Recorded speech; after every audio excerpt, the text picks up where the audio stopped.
Of plotting the murder of DJ Somebody or Opus Afoka and his two bodyguards in 2022 will remain behind bars for now.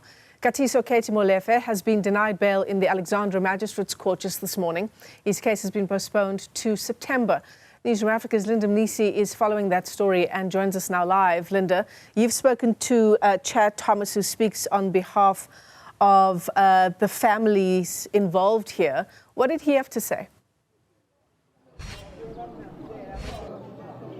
Well, Michelle, of course, they're quite pleased with the outcome of that bail bid now that Katie Molefe has been denied bail. But we continue to track reaction, and I'm joined now by the national spokesperson of the SAPS, Athlenda Mathe.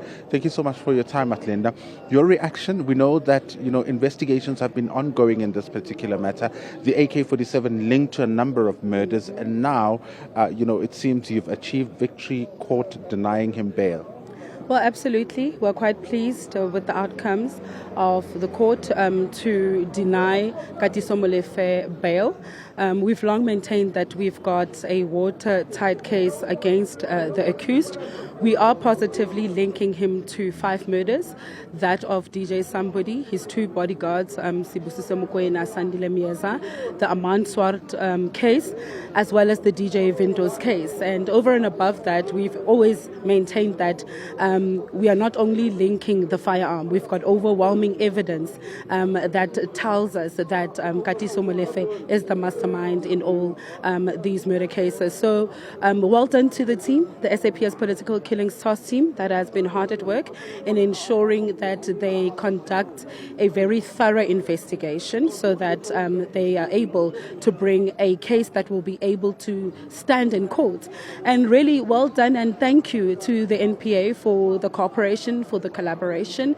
The prosecutors have been really great. We are working closely with them. So really this is just a culmination of great detective work. You can really see that a lot of time has been spent on this case, a lot of resources and so on. Following General Mkhwana's media briefing, there were quite a number of arrests that were made or developments in this particular matter.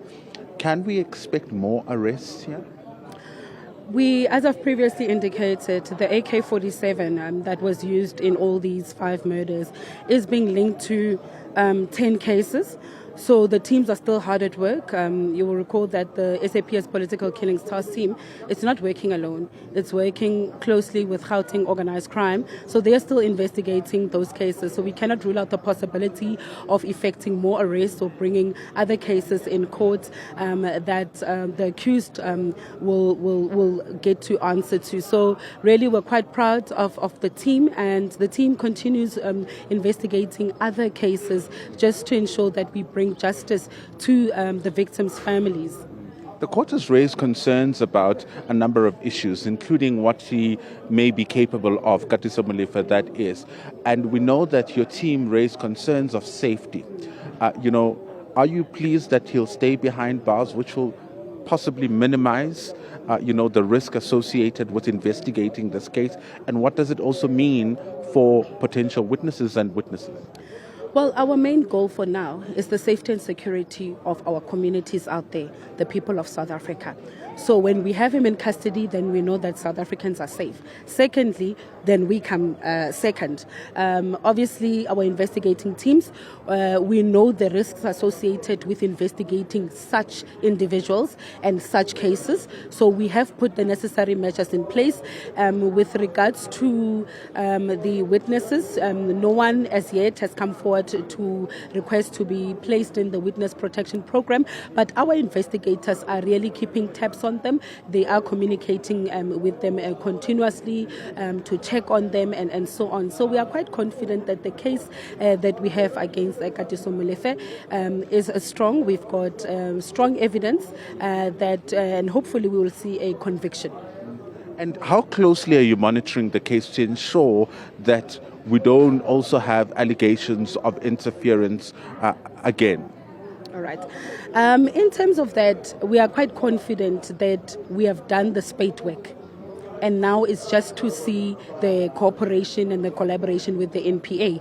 And so far, we are quite happy with the cooperation that we are getting from the NPA. On our side, I think 90% of the work has been done. It's just to tie up the loose ends and to really get a conviction in all these cases, and perhaps bring in more cases, that these suspects can answer to. Like you've rightly indicated, one AK-47 being linked to 10 other murder and attempted murder cases. This morning we received, communication that the Madlanga Commission will start sitting on the 1st of September. But at the same time, we know that there is a looming court battle between Shadrack Sibia and the National Commissioner. He wants the order for him to stay at home overturned, and that he be interdicted from instituting or establishing any parallel investigation. Talk to us about whether or not, that matter is still continuing, and what, whether the commissioner has filed a responding affidavit and will defend. Well, that matter is before court, as you've rightly indicated, so I wouldn't want to get into the merits of that particular matter. Our legal team is dealing with that case.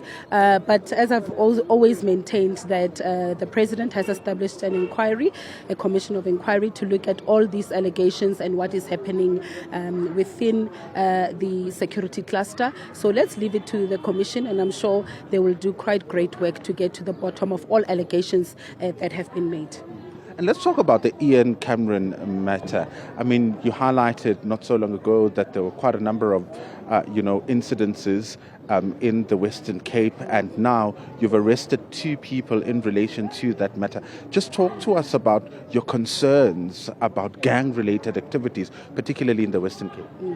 Look, what is happening in the Western Cape is of grave concern, but that is why the National Commissioner has always prioritized the Western Cape in terms of resources, in terms of capacity, in ensuring that there are more boots on the ground. So it's always been a top priority. Provinces like your Western Cape, your Eastern Cape, your KZN and your Gauteng.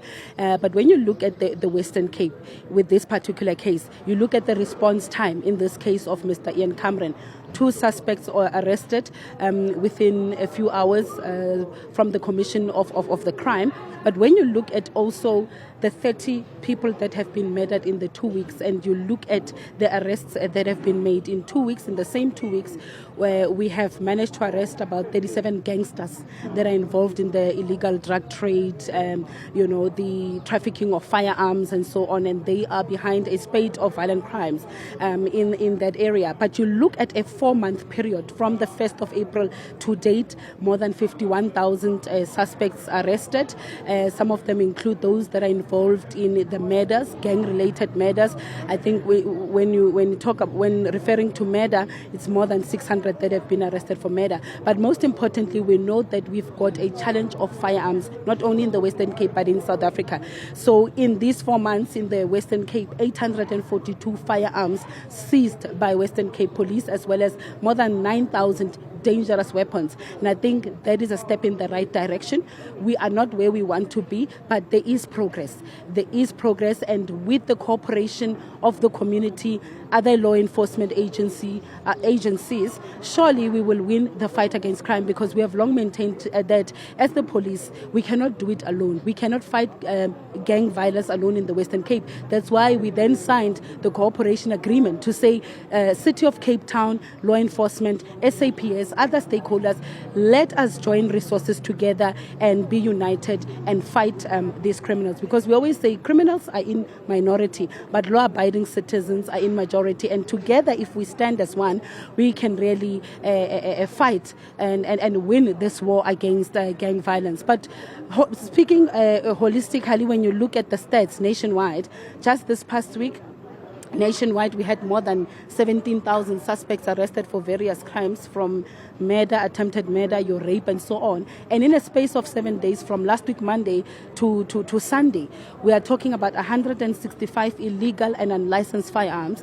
that were seized, and they were collected during operations. And that is the work of our men and women in blue, and that ought to be really celebrated. And also touching on, in the next week, we are going to be seeing us gather at the union buildings to really honor 27 police officers that have died in the line of duty in the last financial year and so on. Police killings, also a grave concern for us. In the last 2 weeks, we have lost about 4 police officers.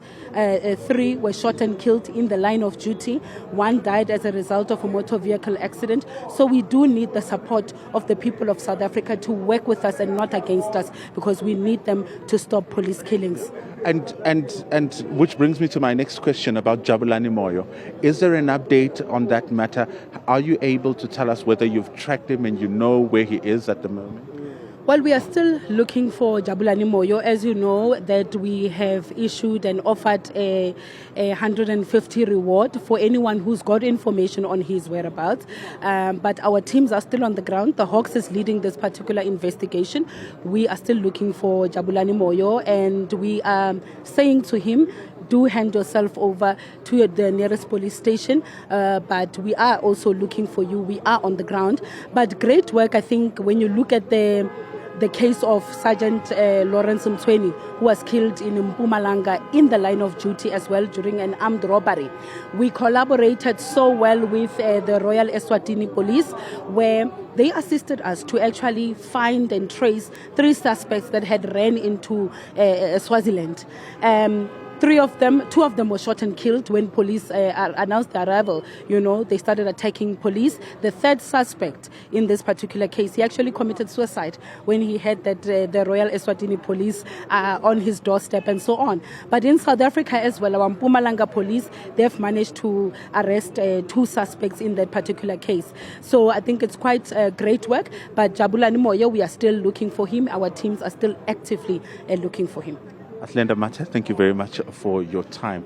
Michelle, that's Athlenda Mathe talking to us on a number of issues, but mainly the issue around Katiso Molefe being granted bail, saying that they cannot rule out the possibilities of making more arrests, particularly when you look at that AK-47 that is essentially a smoking gun linked to about 10 murder cases and attempted murder cases. So it seems police are continuing with investigations in that particular matter, talking also about the issue of Ian Cameron. But you also know that Shadrach Sibia is heading to court. That matter will be sitting in court next week, and really not wanting to be drawn into that, saying that the legal team of the SAPS is handling that particular issue in relation to him being ordered to stay at home, but also the issue of police killings and gang-related violence, saying that they are still tracking Jabulani Moyo and the work is still ongoing. Michelle?